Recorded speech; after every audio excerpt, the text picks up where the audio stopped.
आकाशवाणी लखनऊ से प्रस्तुत है प्रादेशिक समाचार।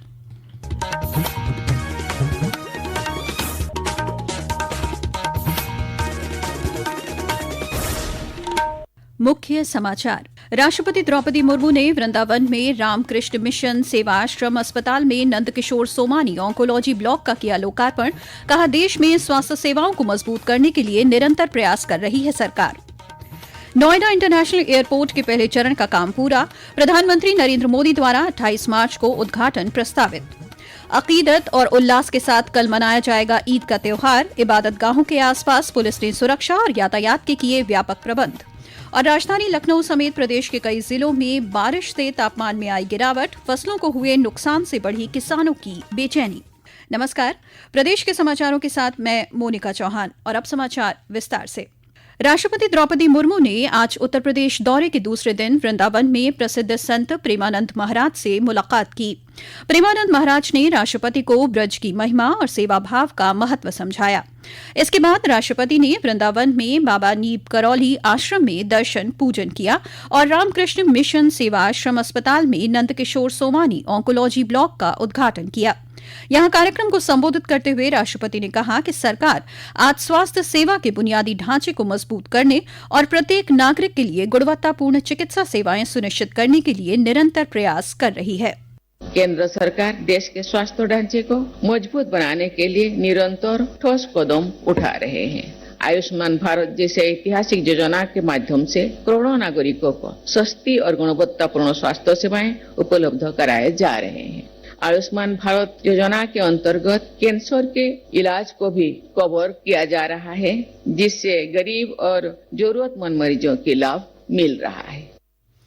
राष्ट्रपति ने वृंदावन के आध्यात्मिक और सांस्कृतिक महत्व को बताते हुए कहा कि यहाँ की पावन धरा केवल एक भूभाग नहीं बल्कि दिव्यता और भक्ति का जीवंत अनुभव है। वृंदावन के पावन धरा केवल एक भूभाग नहीं है बल्कि दिव्यता और भक्ति का जीवंत अनुभव है। ये वही पवित्र भूमि है जिसने सदियों से संतों और भक्तों को आध्यात्मिक चेतना प्रदान करती आ रही है।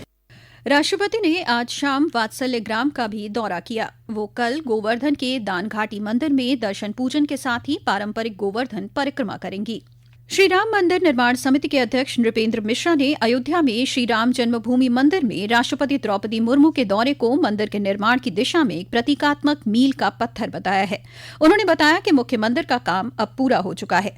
आगे की रूपरेखा के लिए कल ट्रस्ट की बैठक होगी। कार्यक्रम अपने में राष्ट्रीय महत्व का है, क्योंकि उन्होंने मंदिर की पूर्णता का जो प्रतीक है उसे संपन्न किया। मंदिर का सभी कार्य पूर्ण हो गया है। कल मैंने निरीक्षण किया, जो पुराने मंदिर के स्मारक के रूप में मेमोरियल बना है वो अभी पूर्ण हो गया है। नोएडा इंटरनेशनल एयरपोर्ट के पहले चरण का काम पूरा हो गया है और 28 मार्च को प्रधानमंत्री नरेंद्र मोदी द्वारा इसका उद्घाटन प्रस्तावित है। नोएडा इंटरनेशनल एयरपोर्ट का विकास 4 चरणों में एक मल्टी मॉडल कार्गो हब के साथ किया जा रहा है। पहले चरण में एक रनवे और एक टर्मिनल के साथ एयरपोर्ट का शुभारंभ होगा। जेवर से विधायक धीरेन्द्र सिंह ने इसे क्षेत्र के विकास के लिए महत्वपूर्ण और ऐतिहासिक बताया है। आने वाला समय जो 28 मार्च का है, जिस दिन देश के प्रधानमंत्री दोबारा जेवर की सरजमी पर तशरीफ ला रहे हैं, वह दिन ऐतिहासिक होगा और जेवर उस उड़ान तक पहुंचेगा जिसकी कभी हमने भी कल्पना नहीं की थी। नोएडा इंटरनेशनल एयरपोर्ट के पहले चरण का निर्माण कार्य करीब 4.5 वर्षों में पूरा हुआ है। इस एयरपोर्ट की वार्षिक क्षमता लगभग 1 करोड़ 20 लाख यात्रियों की होगी। पेश है एक रिपोर्ट। पूरा प्रोजेक्ट तैयार होने पर जेवर एयरपोर्ट पर 5 रनवे होंगे और यह करीब 11,750 एकड़ में फैला होगा। पहले चरण में 3,900 मीटर लंबा रनवे, 1.38 लाख वर्ग मीटर की terminal building, 10 arrow bridge, 9 immigration counter और 28 एयरक्राफ्ट स्टैंड तैयार हो गए हैं। इस एयरपोर्ट को अत्याधुनिक सुविधाओं से युक्त किया गया है। 48 check in counter, 9 security lanes, 19 immigration counter बनाए गए हैं। एयरपोर्ट पर लगी सेल्फी बैगेज मशीन 1 घंटे में 100 से अधिक यात्रियों के बैगेज को हैंडल करने में सक्षम है। एयरपोर्ट के प्रवेश के दौरान सुरक्षा जांच के लिए 13 सुरक्षा गेट, 6 एक्सरे मशीनें लगाई गई हैं। सुरक्षा जांच के बाद यात्रियों को मात्र 60 मीटर का सफर तय करना होगा। एंट्री से बोर्डिंग गेट तक 15 से 20 मिनट का ही समय लगेगा। यह एयरपोर्ट दिल्ली एनसीआर और पश्चिमी उत्तर प्रदेश में घरेलू और अंतर्राष्ट्रीय दोनों उड़ानों के लिए न केवल नया विकल्प देगा बल्कि आर्थिक विकास को भी गति देगा। विशालधर दुबे, आकाशवाणी समाचार, गौतम बुद्ध नगर।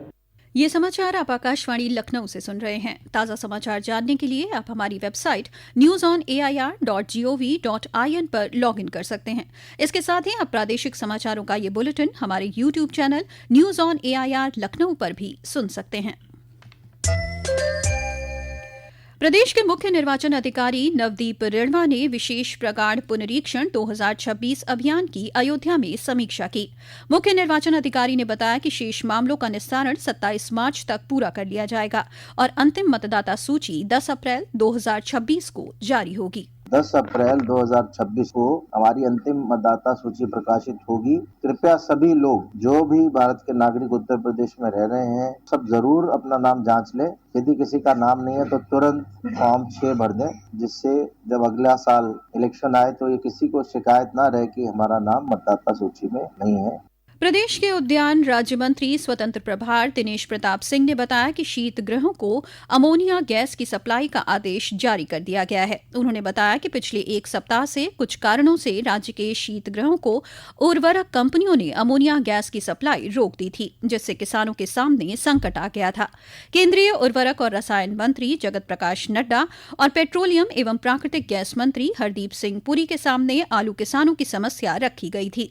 दोनों विभागों के समन्वय से अब राज्य के शीतगृह संचालकों को आवश्यक अमोनिया गैस की आपूर्ति निर्बाध रूप से करने के आदेश जारी कर दिए गए हैं। प्रदेश में ईद का त्योहार कल पूरी अकीदत और उल्लास के साथ मनाया जाएगा। ईद की नमाज को लेकर पुलिस विभाग ने इबादतगाहों के आसपास सुरक्षा और यातायात के व्यापक प्रबंध किए हैं। मुस्लिम धर्मगुरुओं ने राष्ट्रीय एकता और आपसी भाईचारे के साथ ईद मनाने की अपील की है। पेश है एक रिपोर्ट।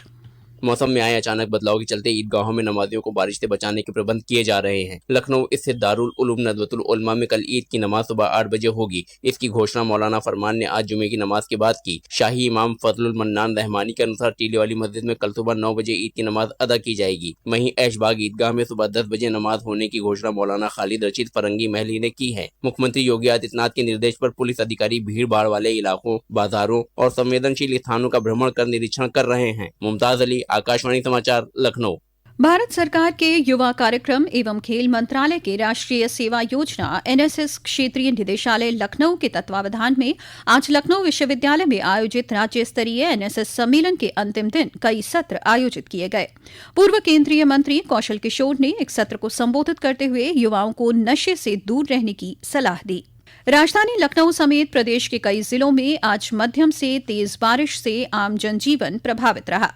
इससे किसानों की फसलों को भी नुकसान हुआ है।